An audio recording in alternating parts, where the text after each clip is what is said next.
തിരുവനന്തപുരം ചിറയൻകീഴിലെ നാട്ടുകാർക്ക് പേടി സ്വപ്നമാണ് മിന്നൽ ഫൈസൽ എന്ന പേര്.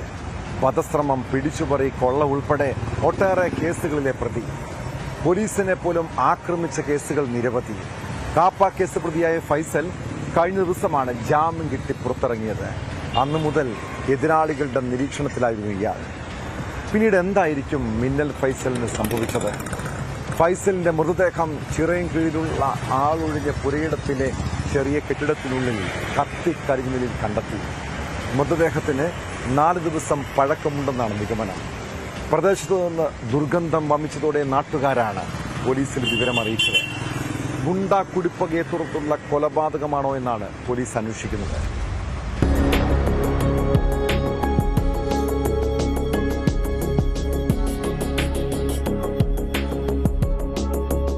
കാപ്പ കേസ് പ്രതിയായ മിന്നൽ ഫൈസലിന്റെ മൃതദേഹം ചിറയൻകീഴിലുള്ള ആളൊഴിഞ്ഞ പുരയിടത്തിലെ ചെറിയ കെട്ടിടത്തിനുള്ളിലാണ് കത്തിക്കരിഞ്ഞ നിലയിൽ കണ്ടെത്തിയത്.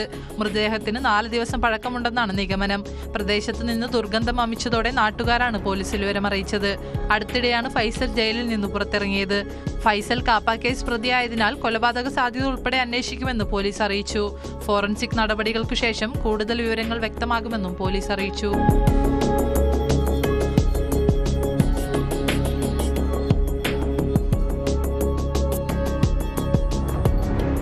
മംഗലപുരം ശാസ്തവട്ടത്തെ വില്ലയിൽ അതിക്രമിച്ചു കയറി സ്വർണവും ലാപ്ടോപ്പും കവർന്ന കേസിൽ ഫൈസൽ മാർച്ചിൽ പിടിയിലായിരുന്നു. 2021 ചിറയൻകീഴിൽ പോലീസുകാരെ വധിക്കാൻ ശ്രമിച്ച കേസിലും ഇയാൾ പിടിക്കപ്പെട്ടിരുന്നു.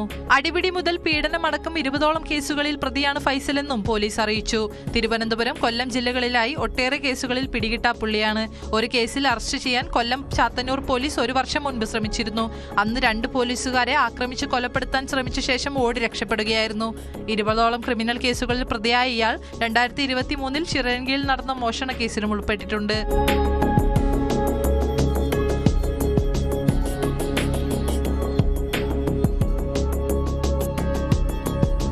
ന്യൂസ് 18 തിരുവനന്തപുരം. കൂടുതൽ വാർത്തകൾക്ക് news 18 Keralam YouTube channel subscribe ചെയ്യുക.